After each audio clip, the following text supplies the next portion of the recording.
మిత్రులారా, మళ్ళీ చెప్తున్నా, నా తెలంగాణలో కేసీఆర్ లింగం అయితే ఆ లింగం మీద వాలిన తేలు కవిత. చెప్పుతో కొట్టబుద్ధి అవుతుంది, కానీ లింగం అంటే కేసీఆర్ కదా. యాదికొచ్చి ఇంకా మౌనం వహిస్తున్నాం. కవిత కామెడీ షోలు ఇనుర్రి. ఇలా మీ కాళేశ్వరం అవినీతి ప్రశ్నిస్తే ఇయాట వరకు మరి అవినీతి జరగలేదని చెప్పేసి అలా హరీశ్రావు గారు ఎక్కడ ఎందుకు మాట్లాడు?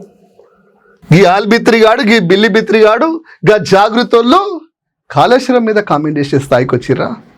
ఎవరు రాయిస్తున్నారు స్క్రిప్టులు? ఎవడిస్తుండు స్క్రిప్టులు? కవిత, రేవంత్ రెడ్డిగా, చంద్రబాబు నాయుడా, నరేంద్ర మోడీయా? నీ లిక్కర్ కేసు తప్పించుకోనికి ఈ చిల్లర పనులు ఎందుకు చేస్తున్నావు కవిత అని అడుగుతున్నా. కవితను కేసీఆర్ బిడ్డగా చూడాల్సిన అవసరమే లేదు. ఎందుకంటే హరీష్ రావు భుజాల మీద గన్ను పెట్టి కేసీఆర్ని కాలుస్తుంది.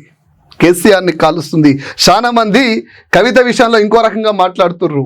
మళ్ళీ చెప్తున్నా, ఆమెకున్న ఇంటెన్షన్ ఏంటంటే బీఆర్ఎస్ పార్టీని కాంగ్రెస్లోనో బీజేపీలోనో విలీనం చేస్తే సోనియా గాంధీకైనా నరేంద్ర మోడీకైనా రేవంత్ రెడ్డి ముఖ్యం కాదు, కేసీఆర్, కేటీఆర్ ఎవరో ఒకరు వాళ్ళు ముఖ్యమంత్రి అవుతారు, మన తెలంగాణలో మనమే ఉండొచ్చు, మళ్ళీ మనమే ముఖ్యమంత్రితనం చేయొచ్చు, లిక్కర్ కేసు అవుతుంది, వేరే కేసులు ఉండవని ఆమె ఈ డ్రామా ఆడుతుంది.